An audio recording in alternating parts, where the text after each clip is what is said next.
hope you're well. It is spring, it's summer, no more colds, short sleeves only. I'm so excited. I love the warm weather. I'm not one for jerseys and all of that. I couldn't. So I couldn't be more excited that we're in summer now. Alright, so today I want to let you guys in on hearing the voice of God and what that voice is and how he speaks to me, and also how I really know, or how I'm able to discern that this is God and that is my imagination. So that's what we're going to be talking about today. Okay, so to start off, I want to start off with like a little bit of a confession. It's a little embarrassing, but hey, you know what, honesty is key. So this was when I was still in school, varsity, that is, about 5 years ago. So I was super lukewarm with my relationship with God. I don't think it was a relationship. I think it was just one of those, you go to church because your mom is gonna kill you if you don't go to church, right? So it wasn't really a relationship. I was super lukewarm with my faith. So I had a couple of friends that were strong in their faith, and here and there, that like when we're talking, they tell me that, you know what, actually the Lord told me to take this internship, or the Lord told me to apply for this job, or leave that job, or change my degree, or whatever the case could have been.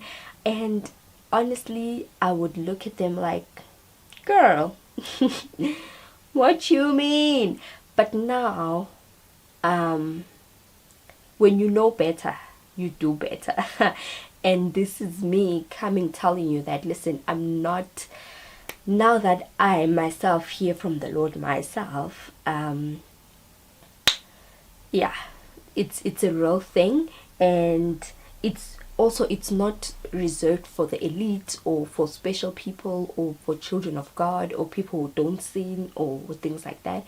The Lord speaks to every one of us in so many different ways, through our parents, through our children, through our siblings, through rejection, through marriages not working out, through death. Listen, through social media, through anything and everything that God can use to speak to you, he will definitely use it to get through to you. I've come to learn this. Now, let me just say that the only way you can get to a point where you are able to discern that this is the Lord and these are my thoughts or my imagination is if you spend time with him. Honestly, the only way you can know him is if you spend time with him. This is basic rule, I think, for everything and everyone. If you were to meet a guy today or meet a girl today, the only way you can get to know him or her, if they're a nice person, if they're kind, if they're a horrible person, is if you spend time with them, right? If you call them, text them, like basically if you spend time with them, that's the only way you can get to know them. And so it is with God. I don't know why we overthink this whole thing. I'm not sure. Maybe it was just me who used to overthink this whole thing.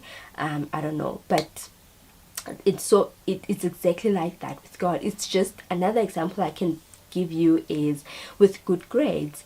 If you want good grades, you start working on the good grades from the holidays. So, and when day one of term one starts, you've hit the ground running. So you get your 80s and your 90s or whatever it is. So how do you expect to get 95% or 80% on an exam that you only studied for 48 hours for? How, babes? How?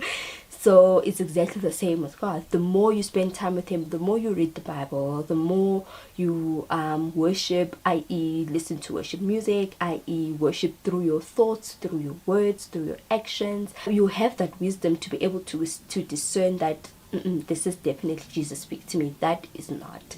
That was sent by God. That was not. And that is where I find myself. And I don't want to sound super spiritual and like I am this, I don't even know, this person who just reads the Bible from dusk till dawn. I am not. However, I do I'm super intentional about my days and where I allocate my time and how I spend my time. So I'm able to carve out to really prioritize my time with God despite the everything that happens or everything that is happening. So that is one way I know for sure you will be able to hear the voice of God. You will be able to discern if this is God and if it is not. And let me just say, the voice of God is not an audible voice like mine right now, where he's able to say, Thobeka, my child, book a flight and go to Europe for 6 months. It's not sorry, it's not like that at all. It's through, I don't know, social media, text message, whatever it is. As the video continues, you'll really get a gist of what I'm saying, because I'll give you examples and all of that. Now let me give you sort of a background and explain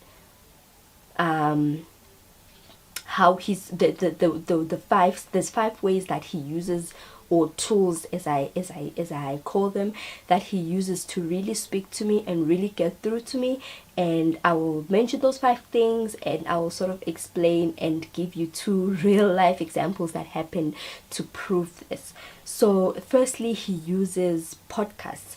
Now, I am a serial listener to podcasts. I listen to podcasts literally every day, and so he uses podcasts to get through to me. He also uses the friends that I have around me, because they are faith-based people. They're people that are believers in Christ, so he uses them to really get through to me. The Lord also uses worship music. I listen to worship music as well in between my podcasts. He also uses the Bible, of course, his word. He also uses social media, believe it or not. He also uses worship music. I do listen to worship music in between my podcasts. He uses Instagram, my Instagram, a whole lot. This is probably the strangest thing you have ever heard in your life, but he really does use my Instagram. So how the voice comes to me, not an audible voice, but the message, how it comes to me, it is really dependent on my mood. He looks at my mood, he looks at what I'm going through currently, and the time as well. Like, he's going to use a podcast or worship music if I'm on my way to work, because that's generally what I'm listening to on my way to work. But if I'm home and I'm washing the dishes, he's obviously not going to send the message through a podcast because I'm at home, so he's going to use like social media or my sister or whoever who will be able to send the message quickly, and where I'll be able to understand it and get it immediately, right? So I want to give you 2 examples that are real life, that happened to me. One literally just a few days ago. I'm trying to get into the habit of taking my issues or problems or things that excite me or things that I'm thankful for to God first before I take them to my friend. So here I am praying to God. This was, I think, sometime 2 weeks ago. I was in crossroads where I needed to make a decision whether to go left or right, and both of these decisions were going to impact my life drastically. So I really didn't know where to turn. So I prayed this prayer. I'm like, Lord, okay, show me where to go, direct my steps. Where do you want me to go? Do you want me to take this or do you want me to take that? What do you want me to do? And I speak to this guy that I do Bible study with, and I'm like, listen, so this is what I'm going through, blah blah blah blah blah. And he was like, okay, hold on, I'm going to pray about it. And also he said what the Lord later revealed to me, that he also revealed through him, that you need to make a decision and you need to move and make a decision. You can't, you need to move. My issue was that I was waiting, literally waiting on the answer to fall down from heaven and fall on my lap, and for God to say, go left or go right. And most of the time it doesn't work like that. You need to be moving, you need to make a decision, or rather you need to express to him your desires and say, this is what I desire. I desire to, for example, move to Cape Town, and if it is according to his will, he will open those doors and you will go to Cape Town. But if it is not, you will get rejected and all of that, and you will know that that door really was not for you, and the timing for you to move was not now, right? So I've gone to my social media, my Instagram particularly, that evening, and I'm just scrolling, and for some reason I go onto the discover section. And if you know me and all, I hardly go to the discover thing. I'm always on my actual feed of the people that I follow, because I'm always getting inspiration and all these things. So I've gone to discover, and I am drawn to this picture, right? The caption of the pictures particularly, I can't even remember honestly what the picture was, but it wasn't of a person I know. It was a complete stranger, but I was compelled to really click on the picture and read the caption, not the picture, but read the caption. And so I'm like, okay, fine. I click on the picture. My eyes just literally instantly went down to the caption, and it read,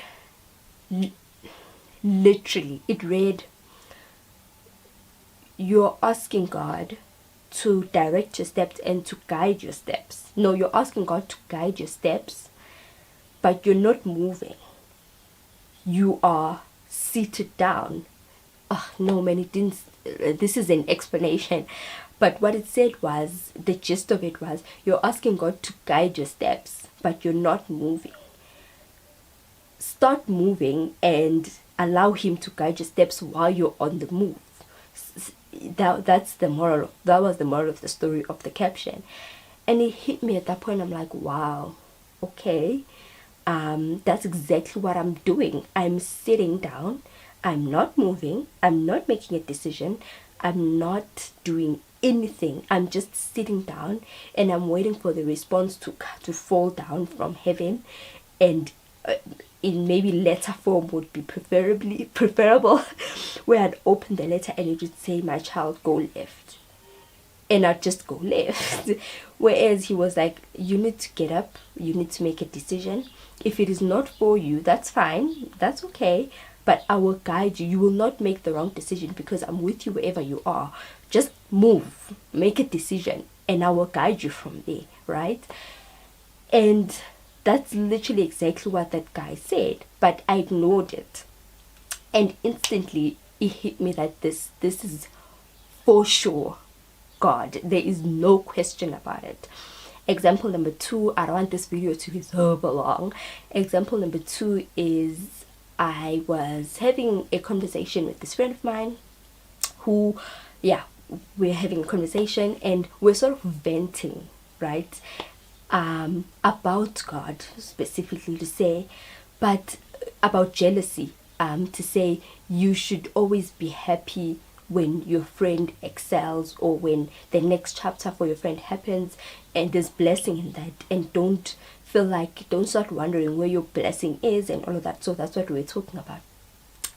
And we're talking, and okay, we hug it out. She goes her own way, I go home. On my way home, I'm like, let me just pick a podcast to listen to.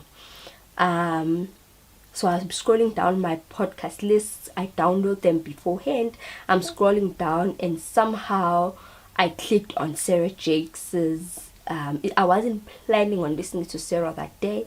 I think I was looking for one of Stephen's sermons from a long time ago. So I somehow clicked onto Sarah Jakes's podcast, and I don't know how, but I remember clicking once.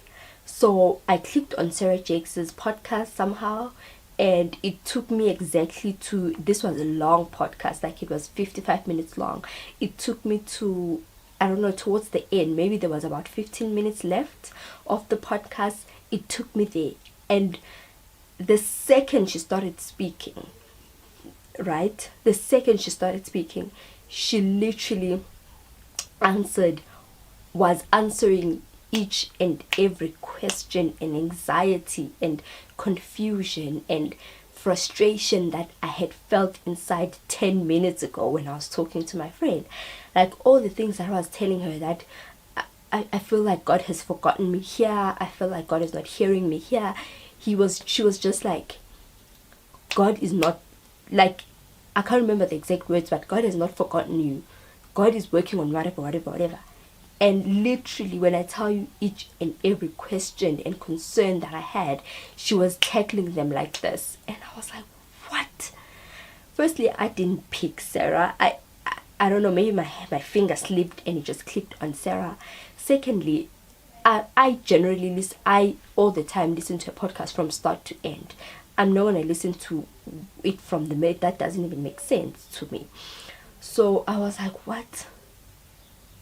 Okay, this is clearly God speaking to me. And I felt so consoled in that moment, because I felt like, okay, he hears me when I speak, even though it's not a prayer to him and it's really me talking to my friend, but I felt consoled, feeling like he can hear me, he's always with me, he's always listening to me, and it's okay, baby girl, I got you, it's okay, relax. And I went on to listen to the whole podcast. I started it from scratch, and I listened to it all the way through. And let me just tell you, the first part that I had missed, or that my finger had missed, was good, like good word, but it wasn't specific to my situation. And the last part was, so that was his way of saying, here, I'm with you. You don't have to worry. I'm always with you. I'm always listening to your conversations. I am with you. Don't stress. It was a little scary, but that is how God works. He works in mysterious ways. And that really, each time a miracle like that happens, which they happen every day, really strengthens my faith and makes me feel like, okay, so this guy is really with me. So those are the ways that God uses to speak to me. It's not a voice. You can feel it deep down in your gut that this is not my imagination, these are not my thoughts, this is a power higher than me. And you feel a sense of peace. There's a peace that comes with it. It's not just I just accidentally clicked on Sarah and I heard her message, but there's a peace, an unexplainable peace that comes with it. And I've come to learn that peace is God's peace, because he is the God of peace, so he carries peace with him. Whew, I'm feeling so hot. So that is my story, guys. I hope it encouraged you. And also, I don't know why I didn't mention this. I forgot my gut feeling. That is the most important. So it's 6 things that he uses. My gut feeling is never, ever wrong. Most of the times I've ignored it. I've been like, my intuition, whatever. But all the time, my intuition has been on point. And God uses my intuition / my gut feeling to really speak to me. And if I'm feeling a little uneasy, or if I have a little, even if it's this much doubt, I don't move forward until I have this peace come over me. Then I know that this is the Lord. And I hope I was able to encourage you guys, and you are not those people that are the people that I was, who used to judge people that said this. But I mean, you learn and you grow. You grow and you learn. Have a wonderful week, and thank you so much for tuning in. Please give this video a thumbs up if it did encourage you, if you did like it, and be sure to subscribe and leave a comment down below. I will see you on my next one.